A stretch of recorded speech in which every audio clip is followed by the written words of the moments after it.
la contadora Trejo, que lo tienen subido a la plataforma. Y si no, lo buscan en el libro de Achabayán.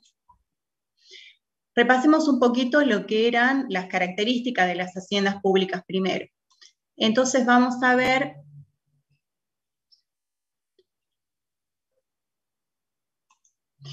la primera.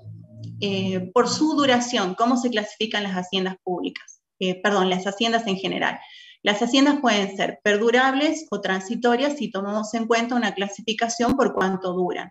En el caso de las haciendas públicas puede ser perdurable porque dura en el tiempo mientras dura el Estado, no tiene un plazo predeterminado o fijado, o transitoria, que es el caso, por ejemplo, de los fideicomisos públicos o de las empresas públicas que en sus estatutos figuran cuánto van a durar. En el caso del fideicomiso, en el mismo contrato de fideicomiso, porque es un contrato, qué duración tiene. Veamos otra característica de las haciendas públicas. Las haciendas públicas, por su naturaleza, pueden ser coactiva o necesaria o puede ser voluntaria. En el caso de la hacienda pública, que es lo que estudiamos nosotros en contabilidad pública, es coactiva. ¿Y qué significa eso? Que yo no tengo la libertad de elegir si pertenecer o no a la hacienda pública, sino que obligatoriamente pertenezco a ella. Para la característica de su finalidad, cómo se clasifica teniendo en cuenta la finalidad. Las haciendas pueden ser de erogación o consumo o puede ser productiva. Entonces veamos la hacienda pública como es. Bueno, y la hacienda pública puede ser de erogación o consumo, que mayormente o principalmente es de erogación o consumo, o puede ser productiva en el caso de las empresas públicas. Otra característica, por la integración de sus órganos. ¿Cómo pueden ser las haciendas? Por esta clasificación puede ser dependiente o independiente. ¿Y cómo es la hacienda pública? Es dependiente. ¿Qué significa? Que el órgano volitivo, es decir, el órgano que decide, que en general o por convención se entiende que el órgano que decide, el volitivo, es el poder legislativo, reside ese poder en una persona independiente del que ejecuta, que es el poder ejecutivo. Es decir, este poder reside en personas diferentes y están separados, y es lo que nosotros conocemos como la división de poderes. Después, otra característica que podemos ver es cómo se clasifican las haciendas desde la condición jurídica de su titular. Entonces podemos tener públicas y privadas. ¿Y la hacienda pública cómo va a ser? Bueno, es una persona jurídica de carácter público, obviamente. En el caso de la característica por la división del trabajo administrativo, las haciendas pueden ser divisas o indivisas. Y la hacienda pública es divisa, como un poquito vimos en la clase pasada. ¿Por qué?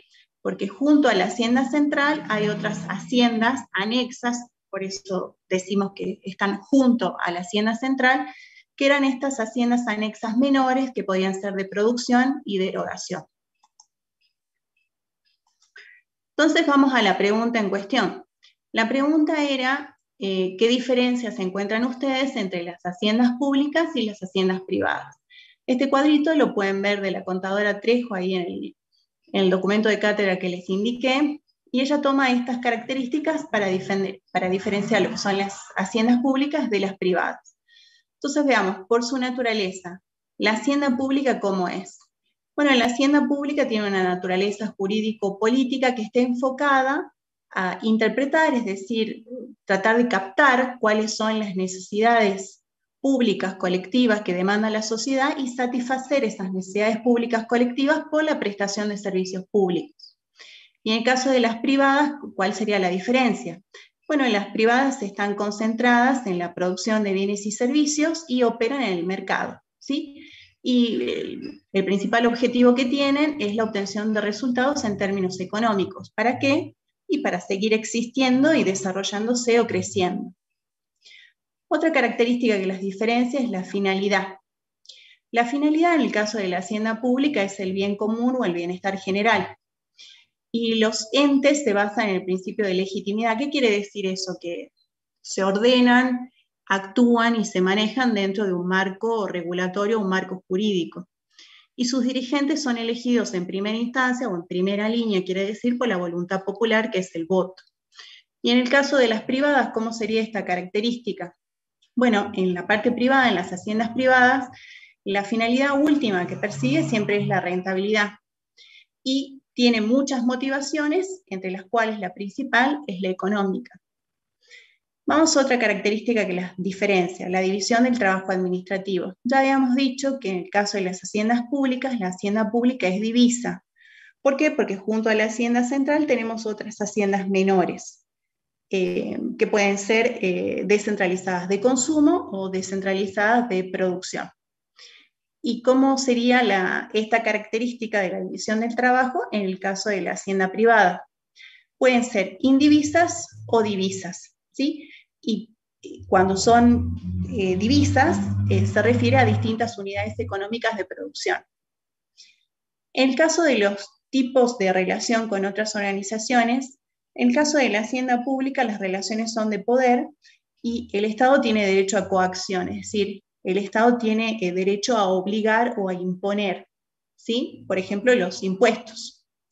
¿Qué pasa con las haciendas privadas? Las transacciones son económicas y utiliza el mercado, y el mercado es libre, ¿no? Oferta y demanda, quien quiere compra, quien quiere vende. En el caso del tipo de producción, ¿cómo es el tipo de producción en las haciendas públicas y cómo es el tipo de producción en las haciendas privadas? En las haciendas públicas, principalmente se prestan bienes y servicios del tipo indivisible, principalmente, porque también se prestan bienes y servicios de carácter divisible. Ya vamos a ver bien qué significa eso. ¿Y qué pasa con las haciendas privadas? Son bienes y servicios divisibles.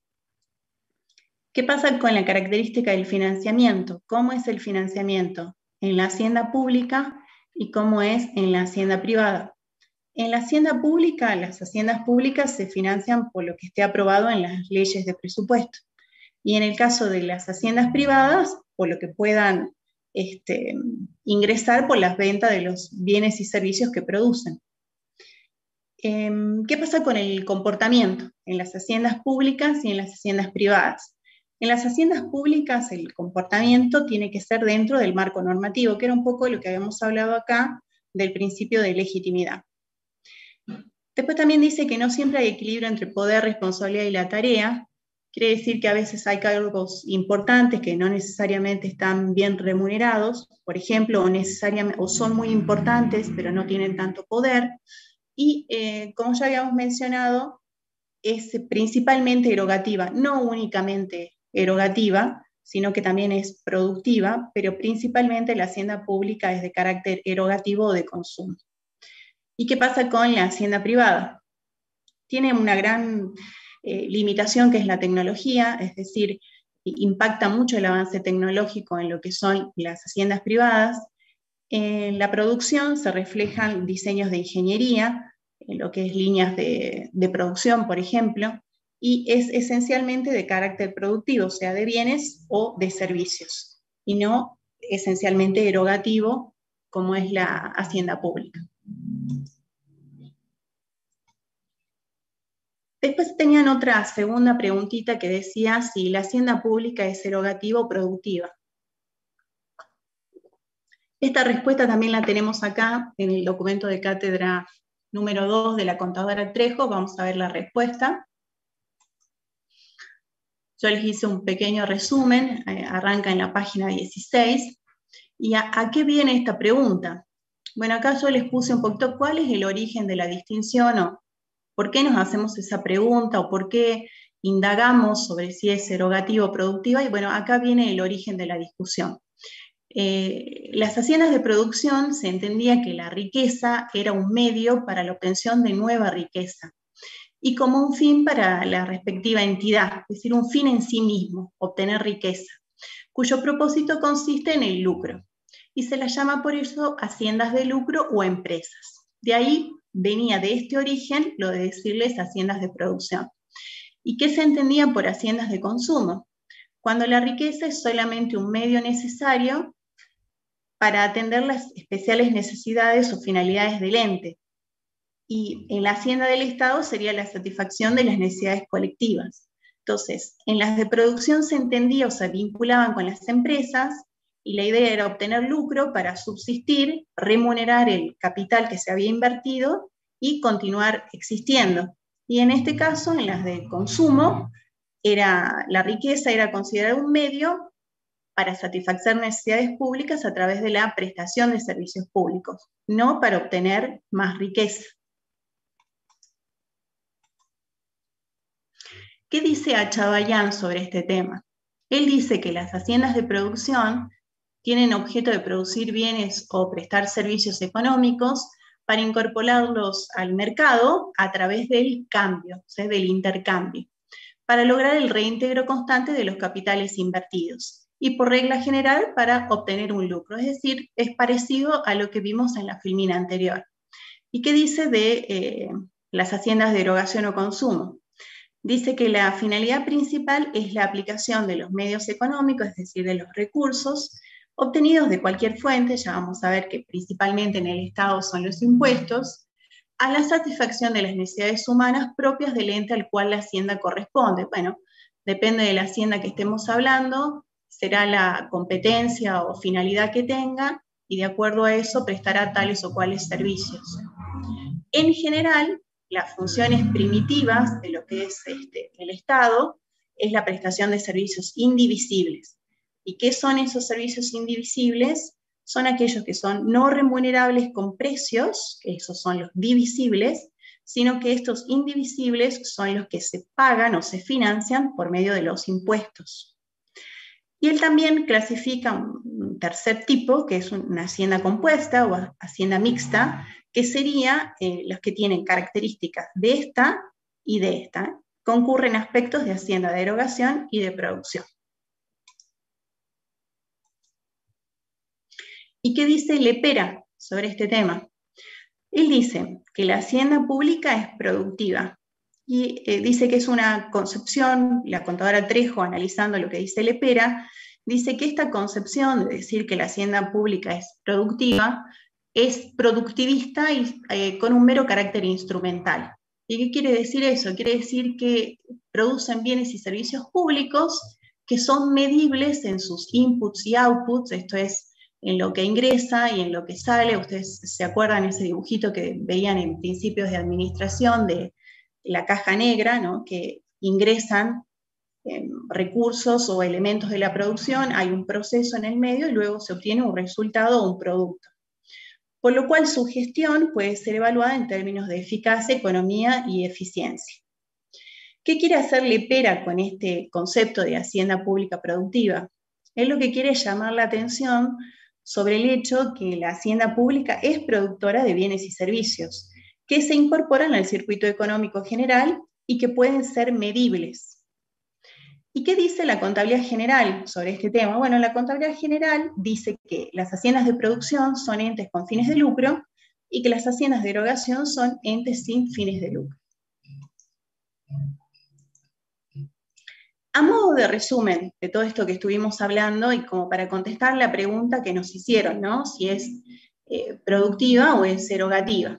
Entonces, la hacienda pública tiene naturaleza principalmente, y acá les subrayé, erogativa. ¿Por qué? Porque el Estado no existe para obtener lucro, pero se admite el lucro con limitaciones, es decir, con cierta medida, en las empresas públicas.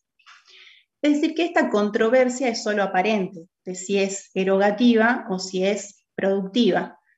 No es una discusión real, sino que parece una discusión.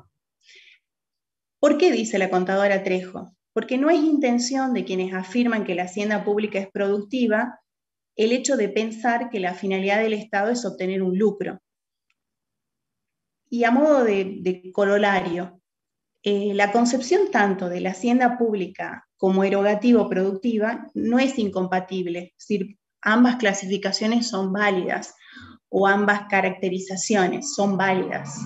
¿En qué medida? Bueno, en tanto y en cuanto se clarifique desde qué enfoque y para qué se utiliza decir que es productiva de bienes y servicios, pero no tiene la finalidad de obtener lucro, a excepción y con limitación de las empresas públicas, y es principalmente erogativa, ¿sí? Es decir, ambos conceptos, en tanto se aclare qué quiere decir, son válidos, pero es principalmente erogativa.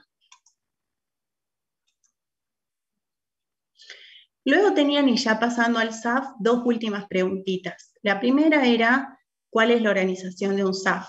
¿Un SAF qué es? Bueno, un SAF es el Servicio Administrativo Financiero.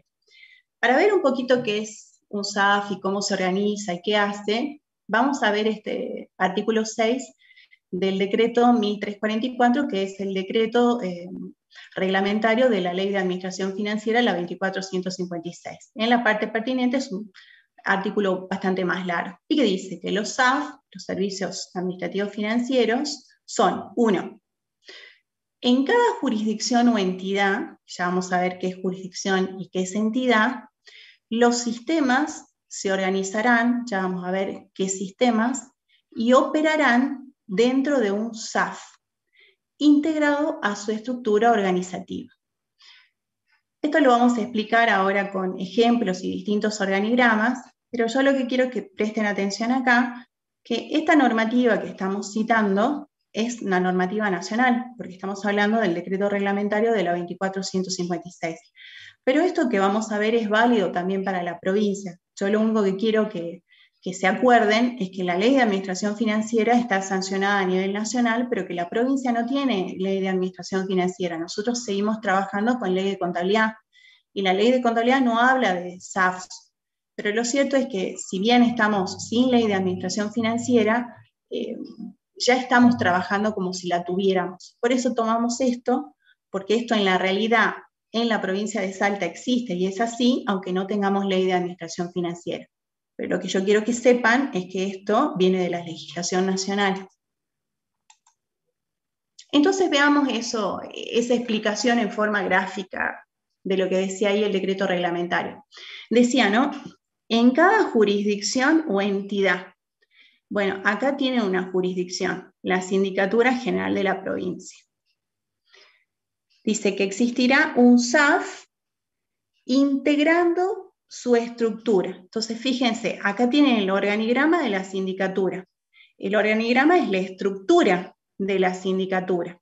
Y dice que va a tener un SAF integrando esa estructura. Entonces tienen, bueno, el síndico, la parte de asesoramiento que está acá, una gerencia general, distintas gerencias de supervisión, e integrando su estructura tienen un servicio administrativo financiero.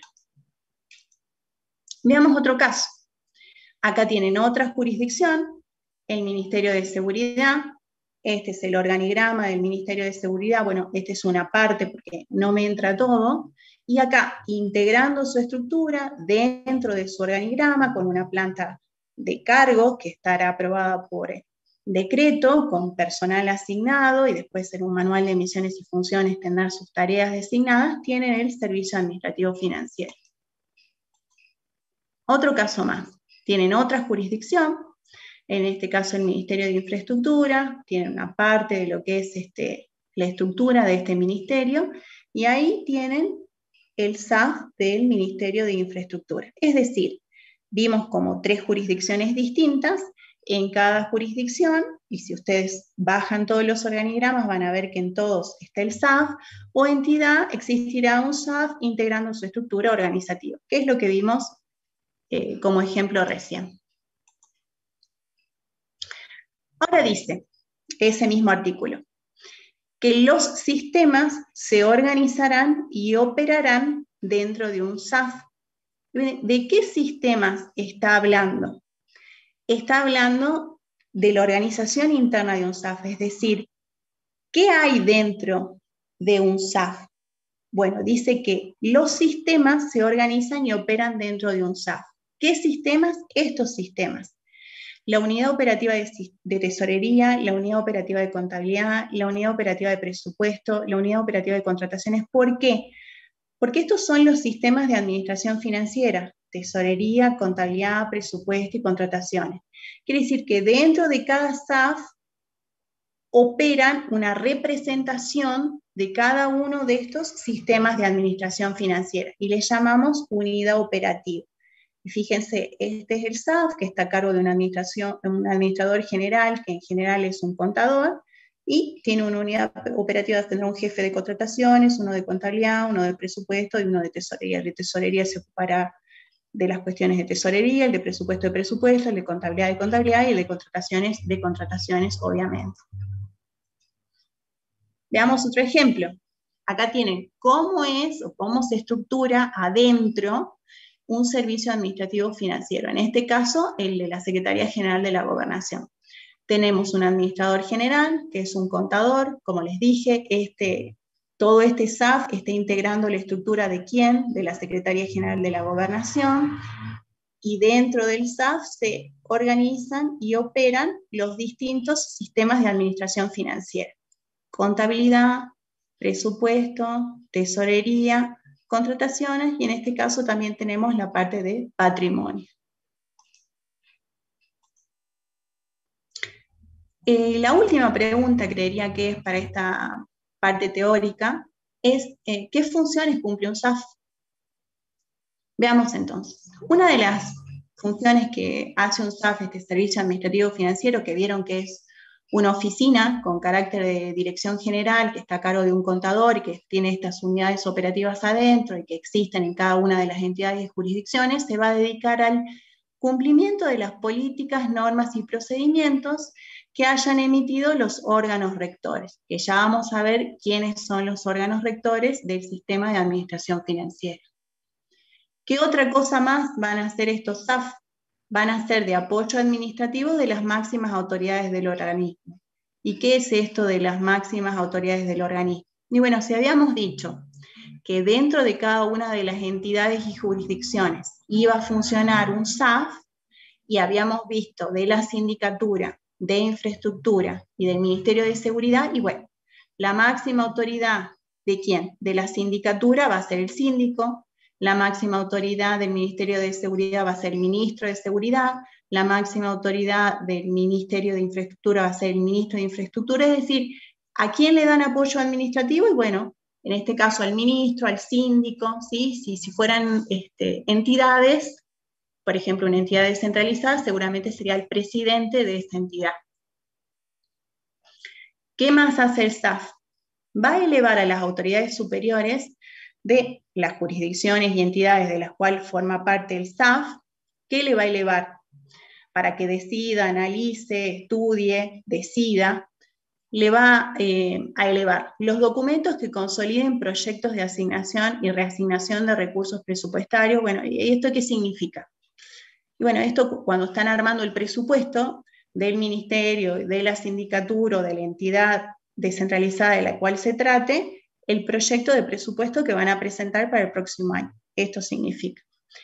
Y el segundo puntito, que también le va a elevar para que estudie, analice y presente, la documentación requerida por la Contaduría General, en la Nación será la de la Nación, en la provincia será la de la provincia, para la cuenta de inversión, o la cuenta de inversión se dice en la Nación, y cuenta general del ejercicio en el caso de la provincia, y demás estados contables financieros. Es decir, que cuando la contaduría pida que se prepare algún estado contable financiero y todo lo que la contaduría necesite para armar la cuenta de inversión o la cuenta general, ¿a quién se lo van a pedir? Al SAF. Y el SAF es el que lo va a armar. ¿Y cuál es la otra y última función importante que tiene un SAF? Va a ser la elaboración de la rendición de cuentas en el ámbito de su competencia. Es decir, tiene un presupuesto asignado, esa jurisdicción, esa entidad, y va a gastar dinero para cumplir con sus funciones, y va a tener que hacer una rendición de cuentas porque son dineros públicos, que será un expediente lleno de facturas que justifican los gastos que estuvo haciendo para cumplir con sus funciones y competencias. Bueno, esa rendición de cuentas la va a armar el SAF. Y después tienen, esa es como la introducción teórica, que ustedes tienen esas 4 preguntitas que siempre les hacen repasar de lo que estuvieron viendo de teoría en la semana y que tiene que ver con el práctico que estamos viendo, y después ya empieza la parte práctica en sí. Veamos qué les piden acá en la actividad práctica número 1. Dice que si pueden clasificar a qué sector pertenece una determinada unidad organizativa y de qué tipo de administración se trata.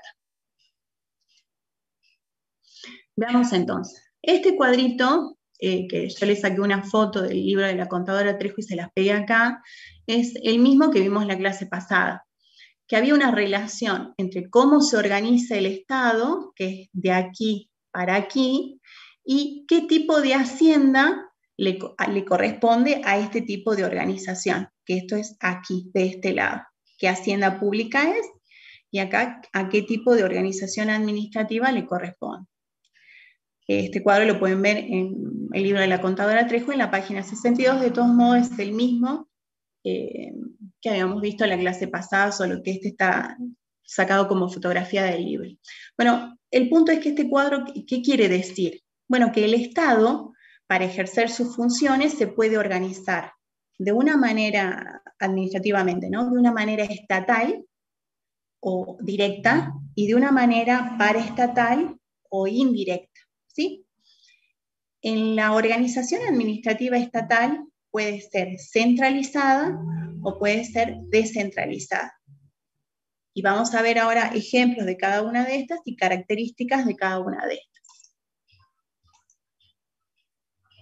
Entonces, esto ya lo habíamos visto en la clase pasada, esta primera parte. Entonces dice que el Estado puede prestar sus servicios y organizarse administrativamente de una forma estatal directa. Y tenemos centralizada y descentralizada. Entonces, ¿qué significa la directa centralizada? Que las facultades de decisión estaban reunidas en los órganos superiores de la administración y que no había una personalidad jurídica propia ni un patrimonio propio. A este tipo de organización administrativa le corresponde la hacienda central, el tipo de hacienda central. ¿Y qué características tiene esta hacienda central? Bueno, esta hacienda central es el principal núcleo erogativo de consumo de la hacienda pública. ¿Y qué significa eso? Que aplica los recursos obtenidos principalmente de la riqueza de los particulares, principalmente o primariamente de la imposición de impuestos. ¿Y para qué le saca riqueza a los particulares, es decir, a los ciudadanos, al pueblo, a través de los impuestos? Bueno, le saca ese dinero para financiar la prestación de servicios públicos. ¿Y para qué presta el Estado servicios públicos? Y bueno, el Estado presta servicios públicos en el afán de satisfacer necesidades colectivas indiferenciadas en el caso de la hacienda central. Las indiferenciadas son esas que son indivisibles, ¿no? Son necesidades colectivas indivisibles o prestación de servicios indivisibles, que son por los cuales no se paga un precio, sino que se financian por impuestos. Los entes que están acá en la administración central, en la hacienda central, en la administración central, no tienen personalidad jurídica propia y no tienen patrimonio propio. ¿Por qué? Y bueno, porque no son personas jurídicas separadas de la administración central. ¿Qué tipo de actividad prestan? Bueno, en general son actividades meramente administrativas, en contraposición de las productivas. ¿Y qué tipo de servicios públicos prestan estas haciendas centrales, los organismos que están acá, que son hacienda central? Bueno, servicios públicos indivisibles, ¿no? Necesidades colectivas indiferenciadas que habíamos hablado. ¿Y qué son esas? ¿Cuáles son estas? Y bueno, son, por ejemplo, la función ejecutiva, la función legislativa, la función judicial, la función de los órganos de control, la función de representación exterior, la de orden interno. ¿Qué quiere decir esto? Bueno, el Ejecutivo trabaja para todos nosotros y no nos manda una factura a fin de mes a nuestro nombre con la parte proporcional de lo que es la función ejecutiva. Los legisladores, cuando hacen leyes, no te llega una factura a tu casa que te dice que te cobra tanta plata porque sancionaron tales y cuales leyes. La justicia lo mismo, los órganos de control lo mismo, la policía lo mismo, presta el servicio para todos y vos eso se financia con los impuestos. No es que te llegue una factura a tu nombre para pagar todo esto, eso quiere decir. ¿Qué otra característica tienen los que están acá adentro? Que están subordinados jerárquicamente a la autoridad superior. Bueno, ¿y esto qué significa? Significa que su jefe es la autoridad superior. ¿Y quién es su jefe? Bueno, en el caso del Ejecutivo será el gobernador, el Ejecutivo provincial. En el caso del Ejecutivo nacional será el presidente. En el caso del Poder Judicial de la Nación va a ser la Corte Suprema de Justicia de la Nación. En el caso del Poder Judicial de la provincia de Salta, la máxima autoridad va a ser la Corte de Justicia de Salta.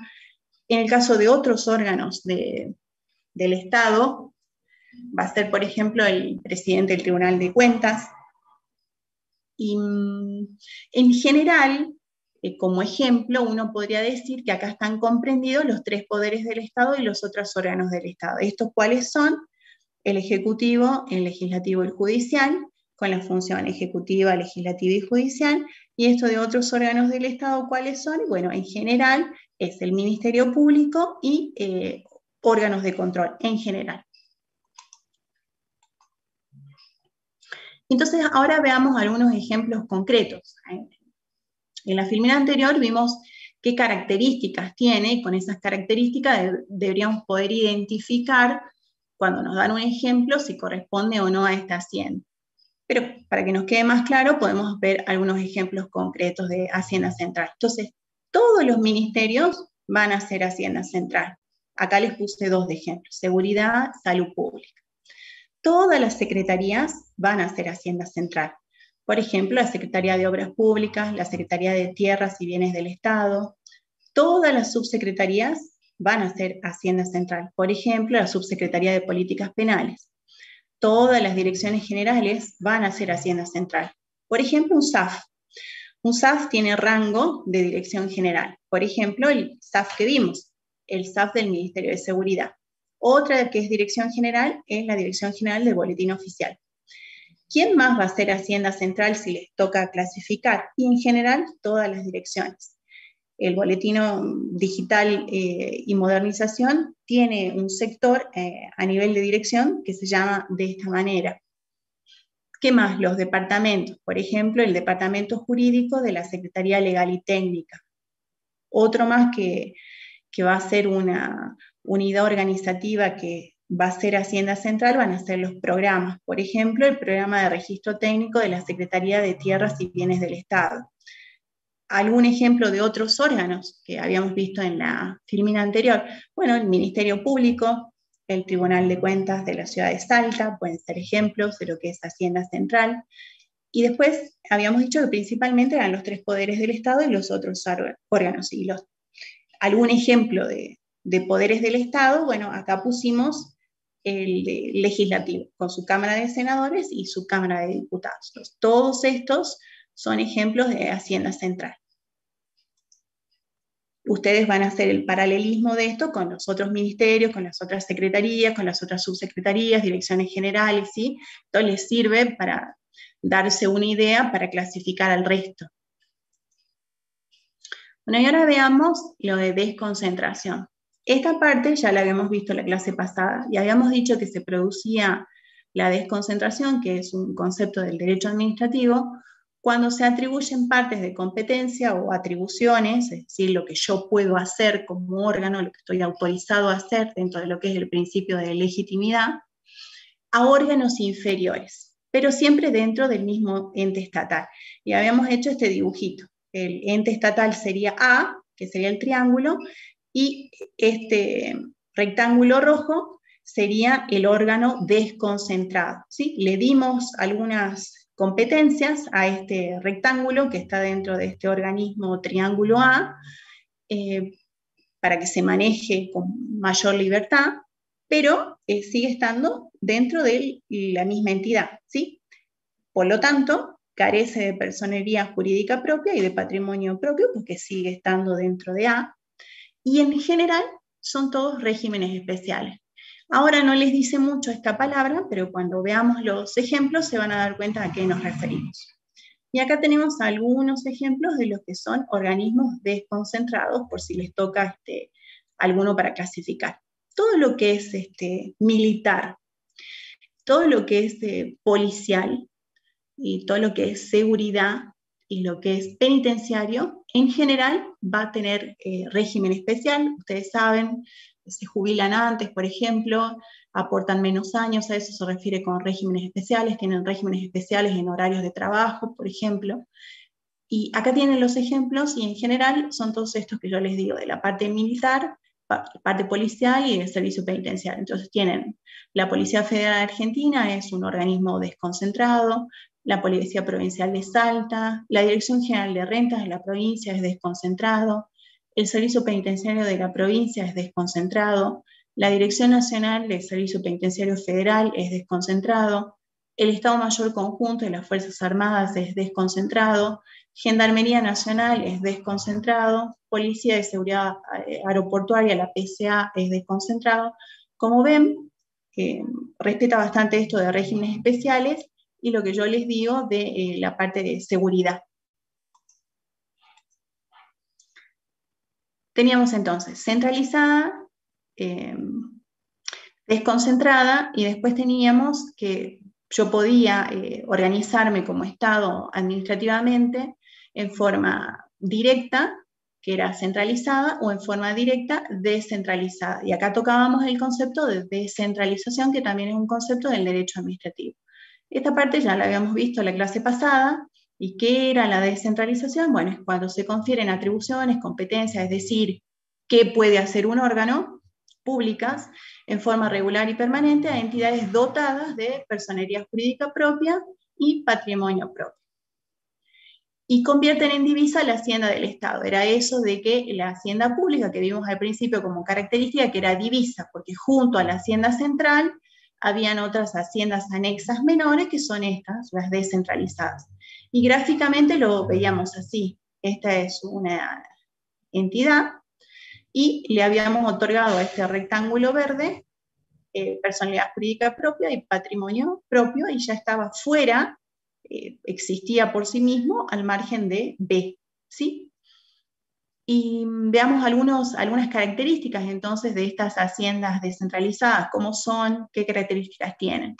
Entonces, las haciendas descentralizadas, los organismos que son hacienda descentralizada o que califican como hacienda descentralizada, tienen una personalidad jurídica propia. ¿Por qué? Porque es un nuevo ente que está separado de la administración central, ¿sí? Este sería administración central, y acá formé un nuevo ente que está separado de este. En general, a este nuevo ente se le asigna legalmente, por medio de ley, recursos, es decir, cómo se va a financiar la existencia de este. Bueno, por ley se le asigna, bueno, usted va a tener tales y cuales recursos. Tienen la capacidad de autoadministrarse, ¿sí? Tienen autarquía. Son creados por el Estado y son creados por ley. Se rigen por derecho público y derecho privado, depende qué tipo de organismo descentralizado estemos hablando, ya lo vamos a ver, porque puede ser una SA, por ejemplo. El patrimonio sigue siendo estatal, no por el hecho de ser descentralizado, su patrimonio no es estatal, es decir, no es patrimonio privado, sino que es patrimonio del Estado. No por ser descentralizado, este lo deja de controlar, este lo puede controlar e incluso intervenir en caso de problemas. Y siempre estamos hablando del Estado, así que siempre va a cumplir un fin público, ¿sí? Aunque sea descentralizado.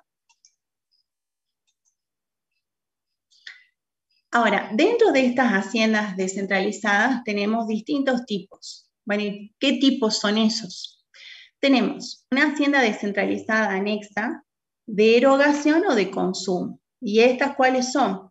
Bueno, son todas esas características que vimos, pero las actividades que desarrollan son de carácter administrativo y producen servicios indivisibles, que son esos que no te facturan particularmente, sino que todos nos beneficiamos de la prestación de esos servicios y que son financiados por medio de impuestos, ¿sí? No tienen un precio, no se facturan, sino que se financian para todos por medio de los impuestos.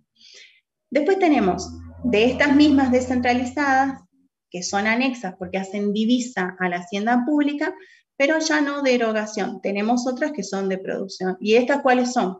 Son unas que producen bienes y servicios divisibles, es decir, que tienen un precio, y en general estamos hablando de entes comerciales o industriales estatales que operan bajo regímenes mixtos de derecho público y privado, que era lo que yo les explicaba, puede ser una SE o también puede ser una SA, como por ejemplo las empresas del Estado, las sociedades del Estado u otros de propiedad íntegramente estatal. Y después tenemos otro tipo, que son haciendas descentralizadas anexas fiduciarias estatales, y ya habíamos visto en la clase pasada que los fideicomisos eran contratos por los cuales se hacía una separación de una parte de un patrimonio, y era una forma de abaratar una financiación, y en el caso de que sean estatal, son patrimonios separados o de afectación, conformados totalmente por bienes del Estado, que son creados por el Estado o alguno de sus organismos y tienen interés público. Estos fideicomisos pueden ser de producción o de consumo según la finalidad para la cual fueron creados.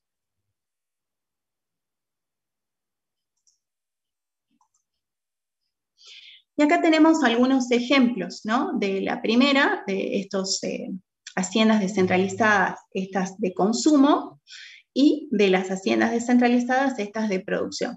La verdad que me olvidé de ponerles de las fiduciarias, pero ya en el resumen se las pongo, o si no en la clase de repaso las vemos. También tengo ejemplo de las fiduciarias, no sé por qué me olvidé de ponerles estos ejemplos. Entonces veamos la hacienda descentralizada de consumo, ¿qué ejemplos serían de esta? Bueno, la FIP, cualquier ente regulador de servicios públicos, en caso de Salta, en la ENRESP, que regula el tema de energía eléctrica y agua, ENREJA, que regula el tema de juegos de azar, la MT, que regula el tema del transporte metropolitano, el transporte público metropolitano, la UNSA, es un descentralizado de consumo, la Dirección de Vialidad de la provincia, el IPB, el Instituto Provincial de Salud de Salta, el Ente General de Parques y Áreas Industriales, la Administración de Parques Nacionales, la Agencia Nacional de Seguridad Vial, la Dirección Nacional de Vialidad. Tienen todos ejemplos de la provincia y de la nación de lo que son haciendas descentralizadas de consumo, de prestación de servicios meramente administrativos. ¿Y qué tenemos acá?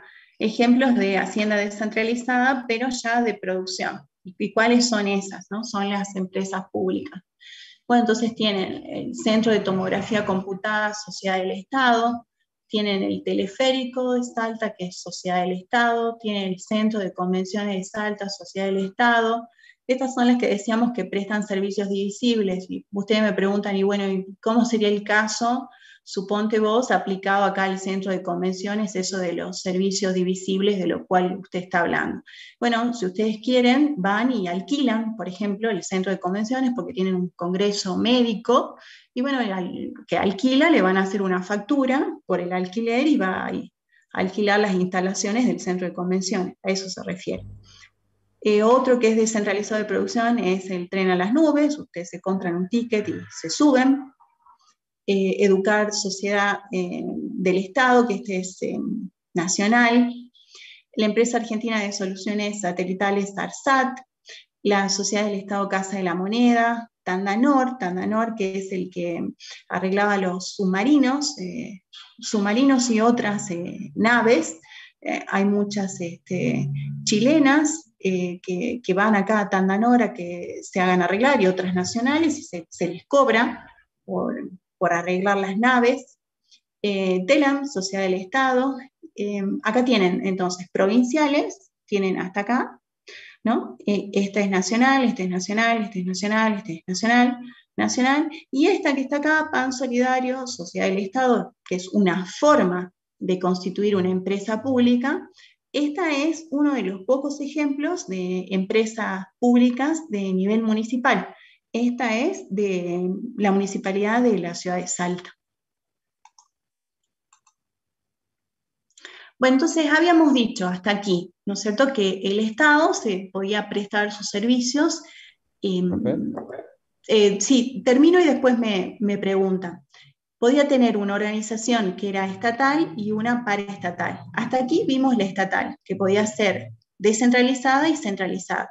Y ahora vamos a ver la paraestatal, y que esta era una forma indirecta de organizarse y prestar sus servicios. Esta partecita ya la habíamos visto también en la clase pasada, y estas de paraestatales siempre se va a tratar de organizaciones privadas. ¿Y qué es lo que hacen estas? O sea, que el Estado presta sus servicios, sus funciones a través de organizaciones privadas. Las actividades que prestan estas organizaciones privadas siguen siendo de interés público, es decir, que actúan junto al Estado sin pertenecer a él y cumpliendo funciones que muchas veces les son propias al Estado. Y acá tenemos la clasificación de este tipo de hacienda. A todas en general le vamos a llamar entes paraestatal, pero ya vamos a ver que hay alguna pequeña diferencia entre unas y otras. Uno de los tipos que hay de estas paraestatales se llama hacienda conexa o paraestatal. ¿Y estas cuáles son o qué características tienen? Bueno, estas son entes de derecho privado, porque ya le dije que todas son organizaciones privadas, sean entes o sean haciendas, pero sus funciones no son privadas, sino que revisten carácter de pública, que es lo mismo que dice acá arriba. ¿Qué dice Achabayán sobre este tema? Dice que son aquellas con patrimonio propio y distinto de lo del Estado, cuya actividad económica el Estado debe fiscalizar, es decir, controla. ¿Y por qué se interesa el Estado? ¿Por qué las controla? ¿Por qué? Porque el Estado tiene responsabilidad en su dirección o administración. Ya vamos a ver cuáles son los casos. El Estado está interesado en controlarla también porque se asoció a alguna de estas organizaciones privadas, garantizando materialmente su solvencia o utilidad. O también tiene interés porque el Estado le acordó una concesión de un servicio público, por ejemplo, o de una obra pública, porque el Estado le acordó un privilegio, porque el Estado le da subsidios para su instalación o funcionamiento. Esta partecita que está acá es de la ex ley de contabilidad de la Nación, que ya no está más vigente, porque ustedes saben que está vigente la ley de administración financiera. Esto es lo que decía el artículo 138, pero en punto a la definición de haciendas conexas podemos tomar esta parte, o esta parte de la definición sigue siendo válida. Estamos viendo los tipos que hay. Ese es un tipo, lo que es hacienda conexa o paraestatal, siempre hacienda.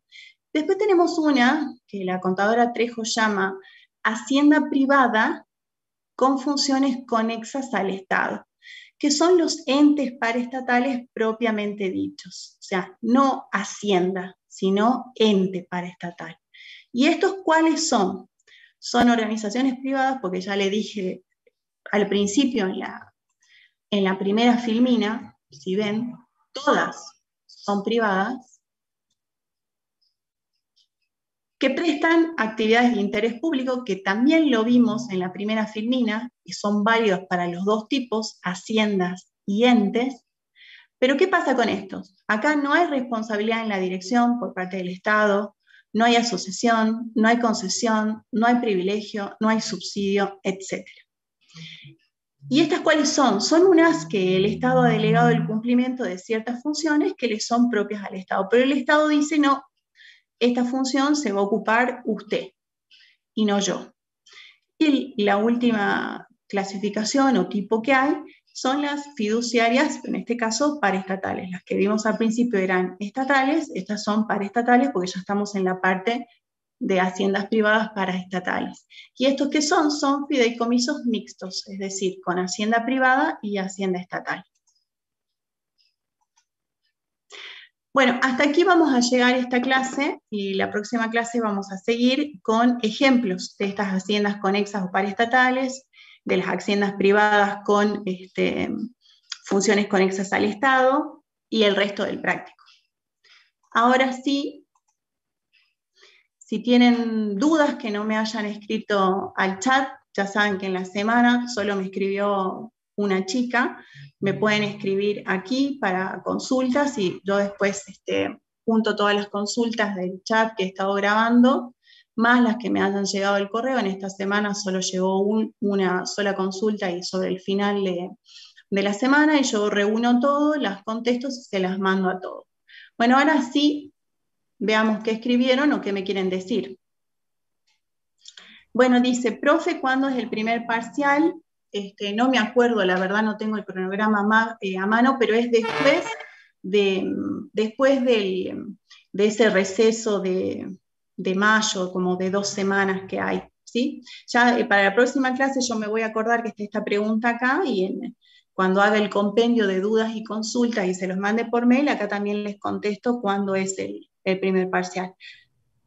¿Cuál sería el privilegio que puede acordar un Estado? Bueno, un privilegio es prestar un servicio público, por ejemplo.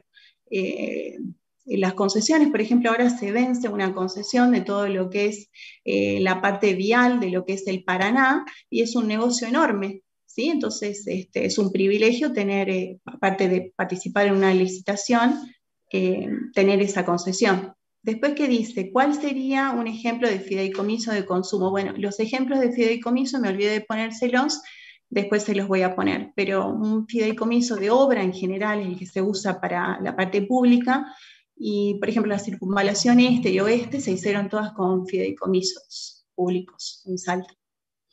Después dice el Instituto Provincial de Salud, ¿dónde encuadra? Bueno, el IPS ya dijimos que es descentralizada de consumo. ¿Dónde clasifica la agencia de recaudación de la Municipalidad de Salta? Es descentralizada. Bueno, ejemplo de un SAF de una entidad, eso lo vamos a ver acá en el anexo del trabajo práctico número 2. Miren, todo lo que son organismos descentralizados tienen un SAF, ¿sí? Y a entidad se le llama un organismo descentralizado, y a jurisdicción se le llama a una unidad organizativa que esté dentro de una hacienda central, como por ejemplo un ministerio. De todas maneras, tranquilos y bien, con el anexo en la mano y yo en la pantalla, vamos a ver bien a qué nos referimos con eso, así que no se preocupen. Bueno, hacienda mixta también, les voy a dar algún tipo de ejemplo, pero por ejemplo las sociedades de economía mixta son las sociedades de las empresas de economía mixta, son haciendas mixtas porque tienen capital estatal y capital privado. Hay una en La Rioja, minera, que ya les voy a buscar cómo se llama y vamos a ver, por lo menos les cito la normativa de algo real y actual, desde el 2020. Y bueno, no veo más consultas. ¿Sí? Yo tenía una consulta, profe. Sí. AMT El, es IP descentralizada, es ente regulador. Bueno, el después, IPS, usted dijo, sí. profe, que era un organismo descentralizado. Quiere decir ¿El que qué? tiene No te patria. escuché, no te escuché. El IPS, el Instituto Provincial de Salud, Sí, es un organismo descentralizado, ¿no es cierto? sí. Puede pasar que lo administre el gobierno en vez de que se administre solo como la teoría dice. Sí, porque yo te dije que los organismos descentralizados, si bien son autárquicos, no quita que tengan Ujú. el control de la administración central. Y vos recordás, por ejemplo, que los parques industriales de Salta han sido intervenidos mucho tiempo. Ahí te da la pauta que puedo nombrar un interventor, e incluso el IPS ha estado intervenido muchos años, ¿sí? Perfecto. Bueno, gracias, profe. No, de nada. Bueno, chicos, creo haber leído todas sus consultas. De todas maneras, a veces cuando uno las responde verbal no les queda tan claro, o uno les gusta verlo por escrito, volverlo a leer. Les voy a hacer el mismo resumen que les hice para la 1 y el mismo compendio de dudas con sus respuestas para mandárselos por mail. Ya saben que me pueden escribir durante la semana al correo. Bueno, si no tienen alguna cosa más para preguntarme, nos despedimos y el viernes continuamos con el trabajo práctico número 2. Bueno, buenas tardes chicos, que tengan un buen resto del día. Nos vemos el viernes, que estén bien.